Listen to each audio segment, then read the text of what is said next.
तो अब हम जिस प्रश्न को हल करने वाले हैं, यह जो प्रश्न है आपकी परीक्षा की दृष्टि से बहुत ही इम्पोर्टेंट है। इस प्रश्नवाली का सबसे इम्पोर्टेंट प्रश्न है आपका यह प्रश्न। दिखाइए कि संख्या रेखा पर √5 को आप किस प्रकार निरूपित करेंगे। √5 एक अपरिमेय संख्या है और हम देखेंगे कि इसको हम संख्या रेखा पर किस प्रकार से निरूपित कर सकते हैं। तो संख्या रेखा पर निरूपित करना है तो सबसे पहले हमें संख्या रेखा बना लेना है। इस साइड धनात्मक संख्या होती है 1, 2, 3, 4 और इस साइड ऋणात्मक संख्या होती है -1, -2, -3। इस प्रकार से आपको संख्या रेखा बना लेनी। इन दोनों के बीच में जो दूरी है वही इन दोनों के बीच में होनी चाहिए, मतलब सभी के बीच में, सभी अंकों के बीच में आपको समान दूरी रखनी है। इस प्रकार से आपको संख्या रेखा बना लेनी है। अब हमें √5 को इस पर दर्शाना है। इसके लिए आपको करना क्या है, करना यह है कि आपके पास इस प्रश्न को हल करने के लिए स्केल होनी चाहिए, एक डी होना चाहिए, यानी कि जिसे हम चांदा कहते हैं वो होना चाहिए, एक प्रकार होना चाहिए। इसके लिए आपको सबसे पहले आपको 0 पर इस प्रकार से डी को रखना है, चांदे को रखना है। ये मेरे पास छोटा चांदा है, इससे भी मैं बना सकता हूँ। आपको 0 पर डी या चांदा रखकर आपको 90 डिग्री का कोण बनाना है। 0 पर चांदा रखकर आपको 90 डिग्री का कोण बनाना है और इस पर 0 इस संख्या रेखा से ऊपर की ओर 2 सेंटीमीटर आपको एक रेखा खींच लेनी। कितनी सेंटीमीटर? 2 सेंटीमीटर आपको एक रेखा खींच लेनी है। 2 सेंटीमीटर रेखा खींच ली और इधर आपको यहाँ पर कौन सा कोण बनाया आपने? 90 डिग्री का कोण बनाया है। 2 सेंटीमीटर आपने ऊपर की ओर खींचा और यह कितना बना है? ये कितना है? 2। ये कितना है? 2। और इधर कितना लेना है आपको? 1। इधर कितना लेना है? 1। ये वाला कितना है? 1। ये वाला कितना है? 0 से 1 के बीच की दूरी कितनी है? 1।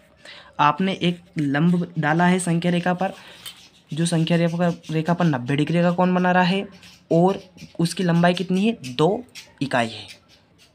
तो इस प्रकार आपने एक 90 डिग्री के त्रिभुज की रचना कर ली, जिसका जो लंब है वो 2 इकाई है और आधार जो है 1 इकाई है।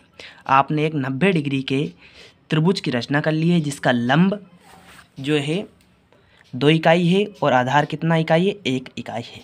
तो समकोण त्रिभुज है, 90 डिग्री का अंश है एक, तो समकोण त्रिभुज है। और समकोण त्रिभुज में हम पाइथागोरस प्रमेय लगा सकते हैं। समकोण त्रिभुज में हम पाइथागोरस प्रमेय लगा सकते हैं। पाइथागोरस प्रमेय क्या होती है? पाइथागोरस प्रमेय हमसे कहती है कि सबसे बड़ी भुजा का वर्ग अन्य 2 भुजाओं के वर्गों के योग के बराबर होता है। अर्थात कर्ण का वर्ग इजिकल टू लंब का वर्ग प्लस आधार का वर्ग। पाइथागोरस प्रमेय ये होती है। इसी पाइथागोरस प्रमेय से हम इस प्रश्न को हल करेंगे। पाइथागोरस प्रमेय लिख ली। अब कर्ण क्या है इसमें, जो हमें ज्ञात करना है? ये कर्ण है। हमने लंब डाला है 2 इकाई। लंब डाला है 2 इकाई, यानी कि लंब बराबर क्या है? 2 इकाई। और आधार क्या है? 1 इकाई। कर्ण हमें ज्ञात करना है। कर्ण हमें ज्ञात करना है। तो कर्ण का वर्ग बराबर इन दोनों का वर्ग है। तो 2 का वर्ग कितना हो जाएगा? 4 हो जाएगा। और 1 का वर्ग कितना हो जाएगा? 1 हो जाएगा। 2 का वर्ग 4 हो गया, 1 का वर्ग कितना हो गया? 1 हो गया। हमें कर्ण बराबर ज्ञात करना है। इस वर्ग को हटाएंगे तो इधर अंडर लग जाएगा।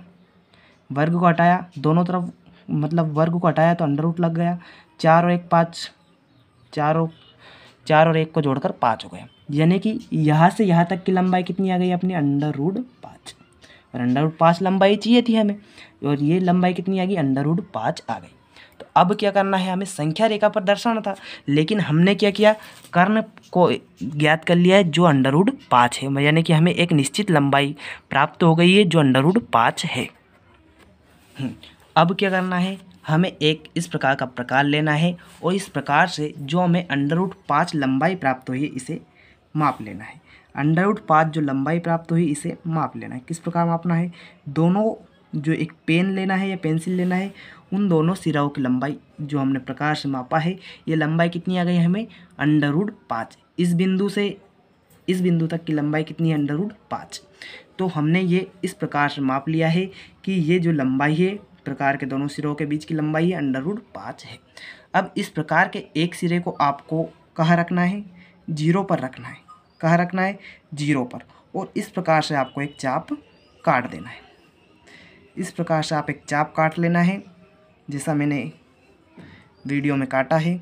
आपको दिखाई नहीं दे रहा होगा, चलिए इस हाथ से मैं काट लेता हूँ। इस प्रकार से आपको एक चाप काट लेना है। हमने जो मापा था वो √5 आया था, तो इस प्रकार से आपको एक चाप काट लेना है। जो हमने ये यहाँ से यहाँ तक की लंबाई प्रकार के माध्यम से मापी थी, वो लंबाई हमने माप ली है। जो लंबाई हमें प्राप्त हुई थी वो √5 थी, यानी कि यहाँ से यहाँ तक की लंबाई भी कितनी रहेगी √5। और यही हमें दर्शाना था संख्या रेखा पर। तो ये यहाँ से यहाँ तक की लंबाई कितनी हो गई √5। तो यही बिंदु जो होगा √5 रहेगा। ये जो बिंदु है यही क्या रहेगा √5 रहेगा। हमने सबसे पहले एक संख्या रेखा बनाई थी, उसके बाद संख्या रेखा पर 0 बिंदु पर, जो 0 बिंदु है इस पर हमने एक 2 इकाई का लंब डाला था और इधर 1 इकाई लिया था। इससे हमें एक त्रिभुज बना था जिसका आधार 1 था और लंब कितना था 2 था। तो हमने एक समकोण त्रिभुज की रचना की थी किस पर, संख्या रेखा पर। और समकोण त्रिभुज में हम क्या लगा सकते हैं, पाइथागोरस प्रमेय। क्या होती है, कर्ण का वर्ग बराबर लंब का वर्ग प्लस आधार का वर्ग। कर्ण ज्ञात करना था हमें, यहाँ से यहाँ तक की लंबाई ज्ञात करनी थी। और लंब क्या डाला था हमने, 2, लंब 2 डाल दिया था, प्लस एक आधार था। 2 का वर्ग 4 हुआ, 1 का वर्ग 1 ही रहेगा। कर्ण का वर्ग बराबर क्या आया था, 4 + 1। इस वर्ग को हटाने के लिए इधर हमने अंडर लगाया, तो √5, यानी कि हमें ये जो कर्ण था यहाँ से यहाँ तक की लंबाई थी, यह हमें √5 प्राप्त हुई थी। √5 हमें ये लंबाई प्राप्त हो गई थी। इसे हमने प्रकार के सहायता से मापा और 0 पर रखा एक सिरे को, प्रकार के एक सिरे को 0 पर रखा और इस प्रकार से इस प्रकार का एक चाप काट दिया। यानी कि यहाँ से यहाँ तक की लंबाई, यहाँ से यहाँ तक की लंबाई को हमने मापा था √5 थी, तो यहाँ से यहाँ तक की लंबाई देखिए आप, यहाँ से यहाँ तक की लंबाई भी हमें √5 प्राप्त हो गई। तो इस प्रकार हमने संख्या रेखा पर √5 को दर्शा दिया है। तो इस प्रकार आपका यह प्रश्न सोल्व हो जाता है। इसी के साथ आपकी एक्सरसाइज 1.2 भी कंप्लीट हो जाती है। आज की इस वीडियो में हमने जो है एक्सरसाइज 1.2 को पूरा कंप्लीट कर लिया है। आपको ये सभी प्रश्न भी समझ में आ गए होंगे। तो चलिए आज की इस वीडियो को यहीं पर समाप्त करते हैं। आशा है आप सभी को प्रश्न समझ में आए होंगे, और अगर समझ में आ गए हैं तो चैनल को सब्सक्राइब कर लेना है, वीडियो को लाइक कर देना है और बेल आइकन को ऑल पर सिलेक्ट कर देना है, जिससे आगे के वीडियो भी आप देख सके और आपकी पढ़ाई अच्छे से अच्छी हो सके और आप परीक्षा में अच्छे से अच्छे अंक से उत्तीर्ण हो सके। तो चलिए आज की वीडियो को यही